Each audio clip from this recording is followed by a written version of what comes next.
Well, my name is Tim Ball. I've lived in Highland for 9 years.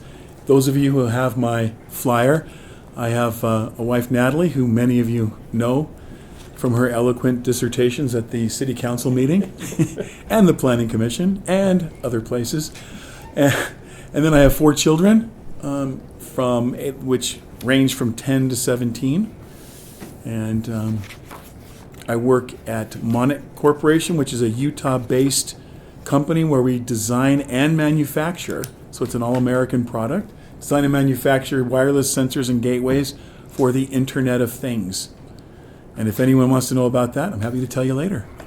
But it's a booming new field in technology, so it's great to be here. One comes along. Well, this will be here for a while. This will be here because it has to do with gathering data, so that's a big thing. I would love to know everyone here.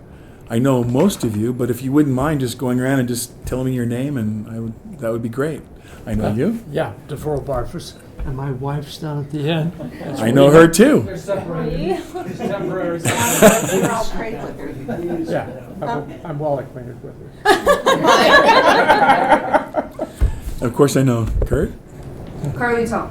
I know Carly. Carly Tall. As in I'm not married.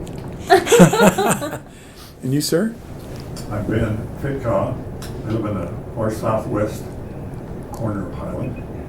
6800 West, by the church that's right there. Right. It was just recently built, and the Patterson subdivision that just went in. Just north of Right. Costco. Right across from By the old the South equestrian State. park. Oh, okay, great. So you're southwest, West. As far as you can corner. Right. and I'm in the far northwest corner. Is where I live. I live by Ridgeline Elementary. So Okay. I know you. I keep associating with the wrong people, so I get keep things like this. And of course, I know the mayor. We're the Braddies. We're neighbors with Ben. Oh, great. And excuse my black eye. I got in a heated debate with the mayor over zoning, and he punched me. Actually, what happened was I had some eye surgery. So still a little black and blue. Healing well. As good an excuse as any. It's a good as excuse, but I can see, which is good. So, can open it up to questions. I'm happy to. I'm sorry, did you mention that you have spent several years on the Planning Commission? I didn't, thank you. Okay. I'm currently serving on the Planning Commission, and I've been in that position for, I think it's been a year, actually. Oh, okay. About a year. So I think it's a really good step toward the City Council. I've learned a lot of really important things on the Planning Commission. And one of the things I've learned is that everything is not black and white and everything is not cut and dry. And there are very few simple solutions. And for example, I was questioning someone on a zoning issue, and they told me their point of view, and it was something I hadn't considered. And so I think it's an excellent precursor to the City Council. After the lecture you got from the state about how to run a planning commission, I was just awestruck. Well, that was an interesting speech, and they gave some answers that I thought were contrary to what I just said. They think that it's just cut and dry, black and white, simple solutions, and life. There really aren't any simple solutions in life, and there certainly are no simple solutions in city government. They were saying you have to take this formula and provide affordable housing to X number of people and X number of units, and they have to be affordable in this price range. And then I even asked the lady, I said, which developer is going to come in and lose money to provide these housing units? And I said, I don't know any developers that are going to come in and provide that. She said, the market will provide and fill the gap. And I said, it probably won't, because they're going to sell houses all day long at a certain price point, because Highland is a very desirable place. And that's why we have to adhere to what I call the spirit of Highland, and the teeth behind the spirit of Highland are our zoning laws. And I think we have to adhere to those. Be reasonable, adhere to those, and protect our quality of life, our property value, and the people that live in Highland. And that's why my campaign slogan is going to bat for residents first.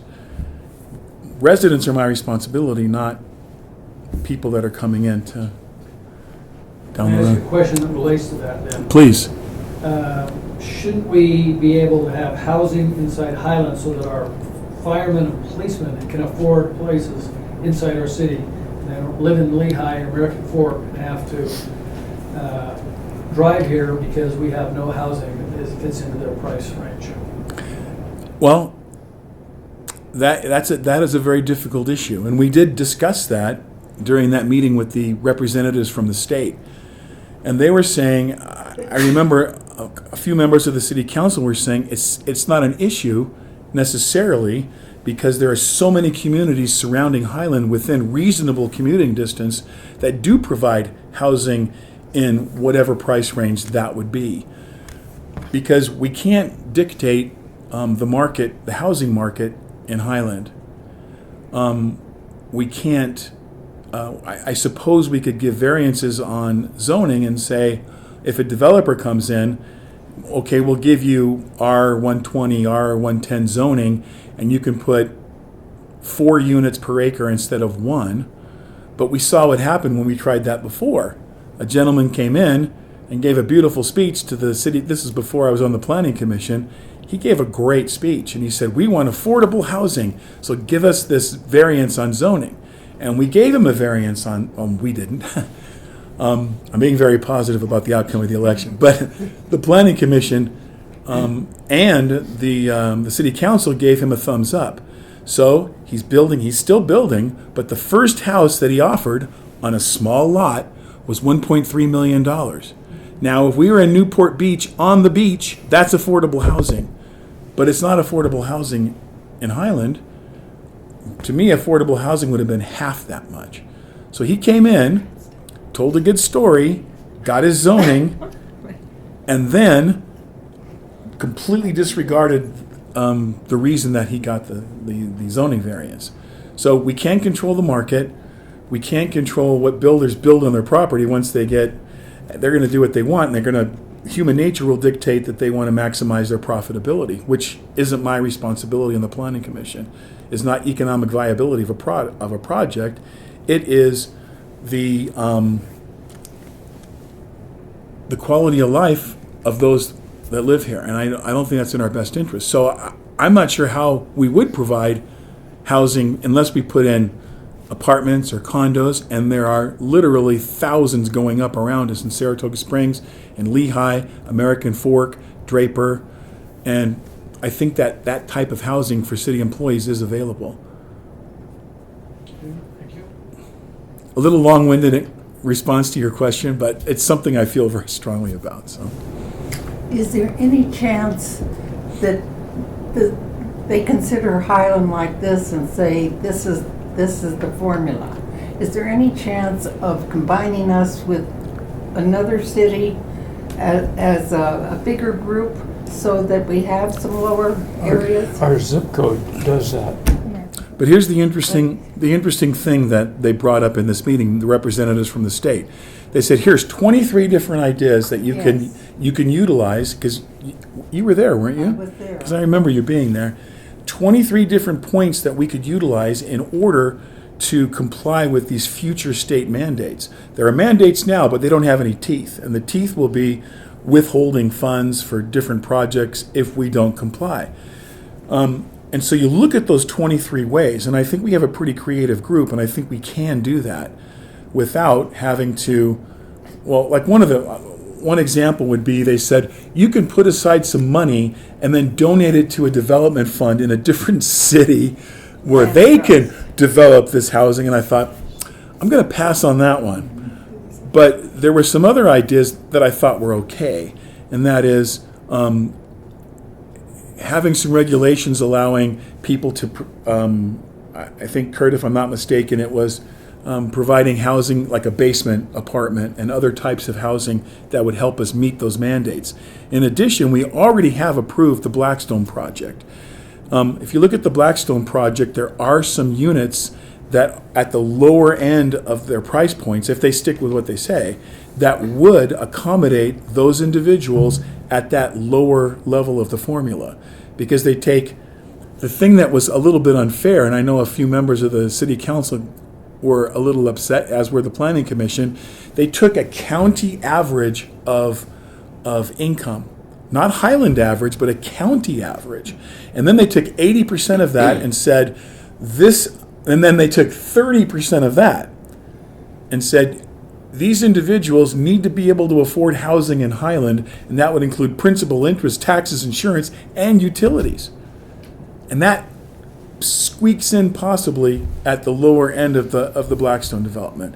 In addition, we've already approved the development over by the developmental center, which will also bring in some housing in that lower levels. And this is one of the few developers in the Boyer development that I actually believe they have made some accommodations to us, and I think that they are sincere in what they're doing. So I think potentially with those two developments, we may be there already.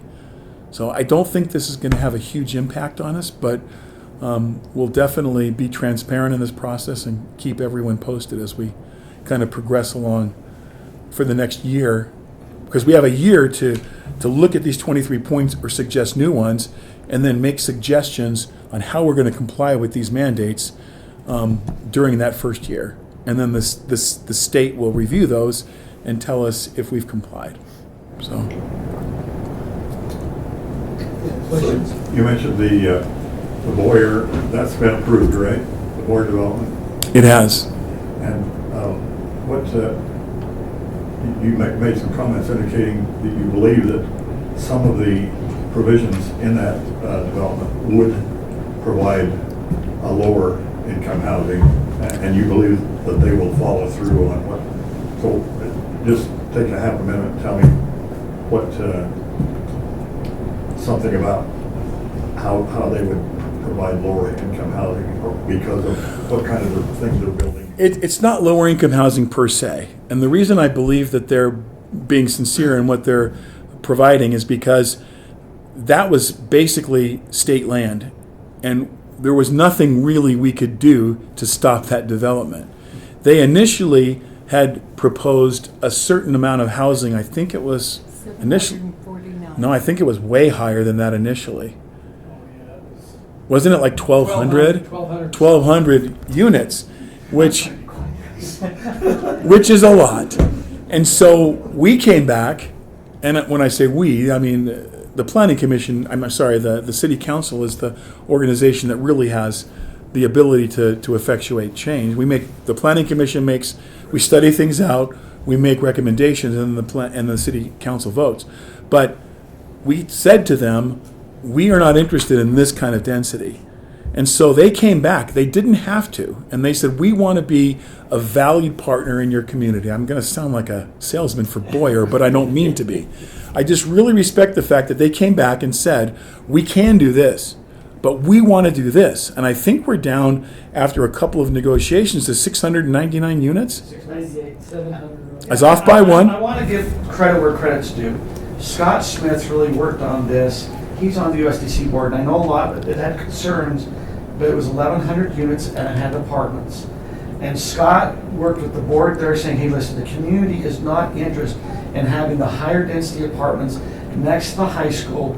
And Scott Smith did a really good job here. I understand that 700 units, it's like 6.2 units per acre. But Scott really went to bat, and they're all single-family homes. They are planning to put some senior housing over there.